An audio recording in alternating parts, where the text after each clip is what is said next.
Hi hello नमस्कार, मी सुवर्णाच home किचनमध्ये सगळ्यांचं स्वागत, अगदी मनपूर्वक स्वागत. सगळ्या व्ह्यूअर्सचे धन्यवाद, सगळ्या सबस्क्रायबरचे मनापासून आभार. मी आज तुम्हाला खूप छान अशी रेसिपी दाखवणार आहे. आपल्याकडे खूप कडाक्याची अशी थंडी पडायला लागली बघा. थंडीत काय होतं ना, खूप छान छान काही खायची इच्छा होते.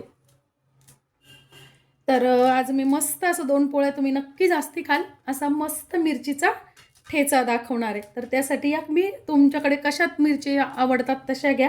मी या कमी तिखट असलेल्या मिरच्या घेतलेल्या आहे. तुमच्याकडे जर तिखटाच्या मिरच्या आवडत असेल ना तर तुम्ही त्या घ्या. आपल्याला काहीच जास्ती सामान लागत नाही याला, पण ठेचा म्हटलं की सगळ्यांनाच आवडतो. खूप छान असा आपण, आणि असं केला ना या मिरचीचा ठेचा तर मुलं पण खातात. लिहिले आहेत मिरच्या, त्यानंतर थोडासा घ्यायचा आपल्याला लसूण, थोडेसे शेंगदाणे, जिरे थोडेसे लागणारे, तेल आणि मीठ, बस एवढंच सामान आपल्याला लागणार आहे फक्त. आणि मस्त असा आपला ठेचा तयार होणार आहे. इथे मी तव्यावरच ठेचा कसा बनवायचा ते दाखवणार आहे. तव्यावर ठेचा केला की खूप छान होतो. तव्यावर म्हणण्यापेक्षा तुम्ही लोखंडी कढई, लोखंडी तवा, तो ठेच्याची चव खूप छान येते.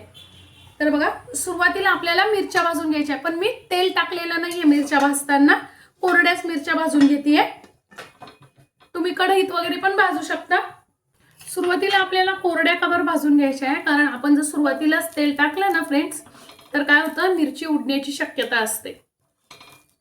उडण्याची म्हणजे ती फुटण्याची शक्यता असते, आणि फुटली तर ती उडते. म्हणून मग काय करायचं आहे, सुरुवातीला आपल्याला तेल न टाकताच मिरच्या भाजून घ्यायच्या, आणि थोडेसे काळे डाग पडले की मग थोडंसं तेल टाकून तुम्ही भाजू शकता. आता बघा, मिरचीचे काळे डाग पडायला लागलेले आहेत. आता मी थोडंसं बाजूने तेल टाकून घेणार आहे. बघा, तेल टाकलं आणि मिरची लगेच उडायला लागली. म्हणून सुरुवातीला मिरची तशीच भाजायची, म्हणजे मग आपल्याला तेल टाकल्यानंतर अगदी कमी वेळ भाजायला लागते. ठेचा करताना मैत्रिणींना प्रमाण असं काही नाहीये, तुम्ही किती प्रमाणात तुम्हाला आवडेल तसं तुम्ही शेंगदाणे, मिरच्या आणि लसूण घेऊ शकता. बघा, आपल्या मिरच्या छान भाजणं झालेल्या आहेत, काढून घ्यायचे. आता मी माझे शेंगदाणे ना थोडेसे मी भाजूनच ठेवलेले आहेत, तर फक्त आता तेलावर थोडेसे मी परतून घेणार आहे. बघा, आपले शेंगदाणे पण छान परतन झाले, काढून घ्यायचे.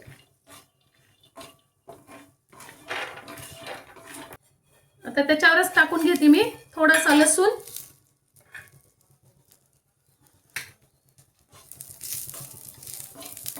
लसूण टाकला की आपल्याला काय करायचं आहे, 1-2 मिनिटं लसूण परतणं, थोडेसे डाग लसणाला पडले की आपल्याला लगेच टाकून घ्यायची. त्यावरच कोथिंबीर ठेच्यात खूप छान लागते मैत्रिणींनो, नक्की टाकून बघा. खूप मस्त असा ठेचा तयार होतो कोथिंबीर जर घातली तर, वास खूप छान येतो ठेच्याला. थोडंसं तेल टाकून घेते मी कोथिंबीरीवर पण, आणि त्यावरच टाकून घेते 1 ते 1.5 चमचे जिरे. वा, काय वास येतोय मस्त. ठेचा म्हटलं की सगळ्यांनाच भूक लागते, नुसती वासानेच भूक लागते. बघा, आपली कोथिंबीर आणि लसूण पण छान परतणं झालेलं आहे, काढून घ्यायचं. तुमचं मोठं असेल ना तर तुम्ही गरम असतानाच तव्यावरच असं ठेचून घेतलं तरी चालेल, त्याची पण चव खूप अप्रतिम लागते. पण माझा तवा छोटा आहे त्यामुळे मी मिक्सरमध्ये बारीक करून घेणार आहे.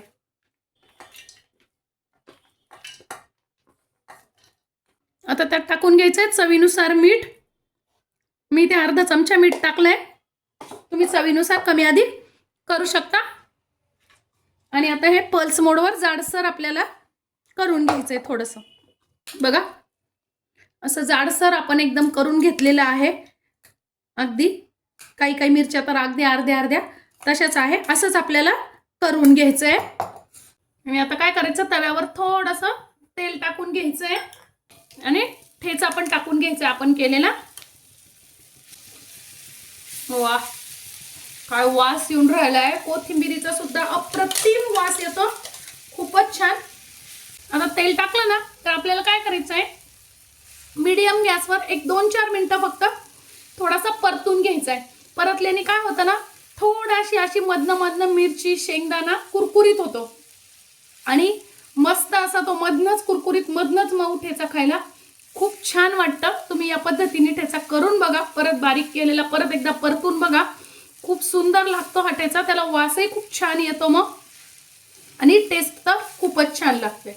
आजची माझी ही व्हिडिओ ही रेसिपी तुम्हाला कशी वाटली कमेंट्समध्ये नक्की सांगा. चॅनलवर नवीन असाल तर चॅनलला सबस्क्राईब, लाईक आणि शेअर करा. धन्यवाद.